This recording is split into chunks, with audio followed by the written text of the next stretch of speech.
Oh my Yeah, it's God. Motor Boss Player coming at you with another movie review. I'm gonna talk about Maxxxine. This movie came out in July, and I didn't go watch it. I waited till it came out on digital because I watched the first two movies in the theater, the X and Pearl. And this one, I was like, yeah, it kind of looked like they just dumbed it down a little bit, and they exactly what they did. They dumbed this movie down. This movie wasn't as good as the Pearl and X. I give this movie a 6 out of 10. They just looked like they rushed this movie. They didn't do a good job in this movie. It was just they didn't show a lot like I think they were going to show like in the pre-production. It was just her trying to be a movie star. And she was doing the porn and all this other stuff. It just one and then on top of that, they was using all this fake blood, and it didn't look right. They could have had a little bit bigger budget. I don't know what happened with this movie, but it was very disappointing. Her daddy was the killer at the end of the movie, and I'm like, oh my God.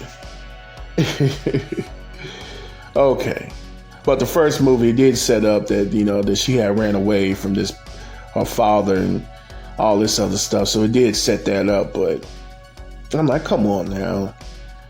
The horror in this movie was non-existent.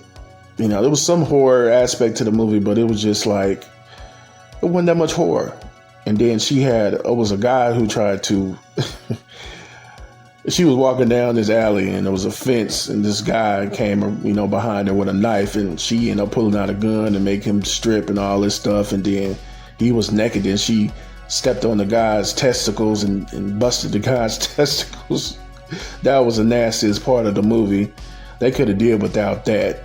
And then, they was putting all these, the killer, her father, was putting all these devil worshiping symbols on people, man. It was just like, come on now.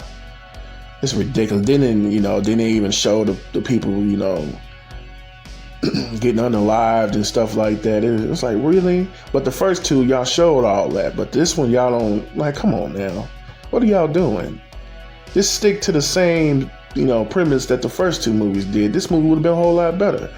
I was looking forward to watching this movie, and I was very disappointed with this movie. It was just like, really? Come on now. Oh man, but they use her father at the end of the movie as this serial killer. I'm like, really? See, he just killing people just to get back at her. And I'm like, come on now. Killing innocent people. People don't have nothing to do with what happened way back in Texas, or what happened when, she left the guy, whatever, ran away from her father. He just killing random people for no reason. He killed this black dude that, I don't know if he was LGBTQ, killed him for no reason. He didn't have nothing involved with what was going on with Maxxxine. Killed three women that didn't have nothing to do with her. She was just talking to him. They ended up, like, come on, man. It's ridiculous, man. They could have did a better job with this movie. Very disappointed with Maxxxine. Very disappointed. Like I said, I give this movie a 5 out of 10. This is the worst one out of 3. It could have been a whole lot better. But I'm through ranting about this movie. It's been a Motor Boss Player.